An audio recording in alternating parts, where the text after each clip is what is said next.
Hello guys, welcome to Y2 Max Class 12 Chapter 12 Example 12.1. Examine the binary operation. Close the property of the following operations on the respective sets. If it is not, make it binary. A star B which is equal to A plus 3AB minus 5B square. AB belongs to Z அப்படின்னு சொல்லிட்டாங்க. இதில் Aவும் Bயும் belongs to Z. அப்போ நம்மளுக்கு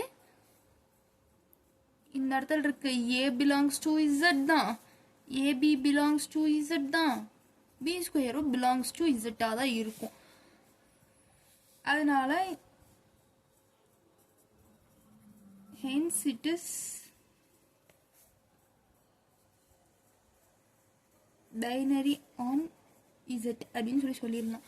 இதை விட இன்னும் தெளிவாக சொல்லணும்னா இப்போ நம்மளுக்கு A வந்து ஒரு இன்டீஜர் 1ன்னு எடுத்துக்கலாம், B வந்து 2ன்னு எடுத்துக்கிட்டா இந்த இதில் வந்து போடும்போது நம்மளுக்கு என்ன வரும்? A வந்து 1 + 3 × 1 × 2 - 5 × 1 ஸ்கொயர் அப்படின்னு தான் வரும். அப்போ நம்ம இந்த இடத்துல போட்டிருக்கிறது எல்லாமே என்னது? இன்டீஜர் தான், Z தான். அப்போது நம்மளுக்கு இது கிடைக்க போகிற ஆன்சரும் என்னவா தான் இருக்கும்? Z தான் இருக்கும். மித்தபடி வேறு எந்த ஒரு இதுலேயும் கிடைக்காது. அதனால இது வந்து பைனரி ஆன் Z. தேங்க்யூ.